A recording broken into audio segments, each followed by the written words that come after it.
So there's a question I've always wanted to ask you in relation to focus. Fear is not something that I would say stops me from doing many things. It should. But there is one thing... We would like you to never step forward in the face of fear ever. I understand that Jerry's told a great story before about a guy on a horse and he ended up getting his teeth kicked in. My question about it is, one of the things I'd love to do is I'd love to dive, but my fear of sharks seems to be completely unreasonable. The chances of being bitten by a shark are, I think, less than, you've been in a plane crash. Not for you. Not for you. They're Not for me. Much higher for you. Exactly. I mean, it's... How do you think the shark chooses its lunch? I have an answer to that I won't give. But how do I use what you teach to help me get over the fear of sharks? Because I love being in the water. By taking sharks out of the equation. We said take money out of the equation, take time out of the equation. Now we're saying take sharks out of the equation. Because when you factor the shark into diving, you don't dive. Yeah. When you take the shark out of the equation, then Esther was watching television with Jerry the other night, and they showed a giant squid that they'd found somewhere. And Esther said, do you remember when that was the way they horrified us in movies? It was always a giant octopus that wrapped its arms and legs around our boat or whatever we were in. Esther said, oh, wouldn't it be lovely to go back to the time when that was the biggest thing we had to worry about, was a squid. What we're wanting to say, Jerry and Esther were snorkeling a few years ago, and all of a sudden, a whole bunch of people who were native to the area, who were on the boat with them, jumped in the water. And Esther said to the guide, why did they all jump in the water? And he said, someone saw a shark. And Esther said, I'm confused. That's when I would be getting out of the water. Why did they jump into the water when they saw a shark? And he said, because the shark is interesting. The shark is a wonderful beast in the water, and people who swim know that. In other words, they know that the shark is not looking for you. But I think it's looking for me.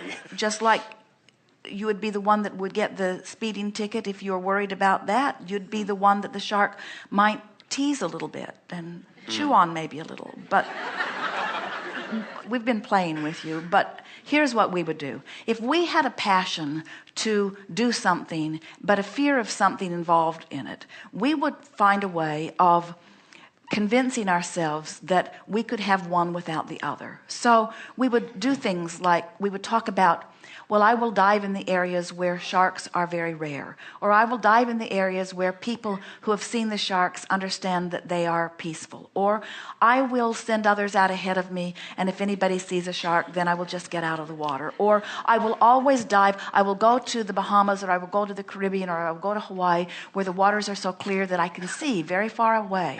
And I will always have big fins, and I will not swim very far from my boat, so that when I'm using my very good eyes and I see something that I don't want, I will be able to retreat if I'm wanting to. I'll just take baby steps in this until I convince myself that I am as safe and as warm and as well in the water as the fishes in the sea. And when I get to that place in my mind, so that it feels more like I want to go than more like I don't want to go. In other words, that's what we meant earlier when we said, if we were standing in your physical snorkeling flippers, if we were standing in your physical snorkeling gear, we would not get into the water and feel fear at the same time. We would take the time to resolve that feeling of fear, and we would work on it enough in our mind that the feeling of fear is replaced with a feeling of enthusiasm, with a feeling of adventure, with a feeling of excitement, with a feeling of wanting to be in the water. And then when you feel like that and you get in the water, oh, what a glorious experience it is. There are so many people, they're well-meaning but so misguided, who believe that they'll help you by pointing out potential problems. And they don't realize that pointing out the potential problems just activates the problem within you and prevents you from going to the solutions that you would naturally find if it were not for their well-meaning prodding. Sharks are not a problem. Sharks don't want anything to do with you. Okay. Sharks are happy in their environment. When they're hungry, there are far better things for them to eat. They're not after you. They're not after anybody. So that's all downstream. Now you're about to say, but what about the guy that got eaten off his surfboard? Well, I was just about to say, the last time I went to Hawaii, I got to tell this story. So the beach that I was in, I was very careful. I got on the water. I managed to turn the fear blinker off. And I went out 14, 15 feet. I could see what I was doing. It was clear as day. It was beautiful. And my confidence built up and up and up. And eventually I was going out further and I was diving down a little bit deeper. A week later, somebody was attacked on that exact same beach about 20 feet from where I'd been swimming. And it was a young girl. Her arm was actually bitten off. And to me, it just kind of reinforced. But here's the thing that we really want you to hear. When your intention is for well-being, and you've been practicing finding well-being in your mind, and you go to the beach with the intention of swimming, and you are overcome by fear, don't go in the water. Oh, I understand that. But when you feel fine, then go in the water. In other words, you cannot measure what happens to other people and then use it as the impetus to help you decide what you will or will not do, because you do not know what the vibrational attitude of any of that was, you see. Right. So if I'm feeling good, I basically won't be bitten. Is that what you're saying? What we are saying is, as you have this desire to have this wonderful time in the ocean, and you have had feelings of fear about it, but that you've worked your way through it, and so you've come into this vision of swimming and feeling the water and enjoying the beauty of the ocean, and that is the vibration that is within you, you would not be called to a place where there was anything other than that. But if you are someone who's been beating the drum of being afraid of something, and you are overcoming your fear by forcing yourself into action even though you feel uncomfortable, then you could be a vibrational match to the very thing you fear. And that I do understand. And that's why the first thing we said to you is we would never move forward in fear. Not because there's something out there that's going to get you, but because you haven't done the vibrational work first. We would not do anything. We would take no action without first doing some vibrational work. It's what the process called segment intending is about.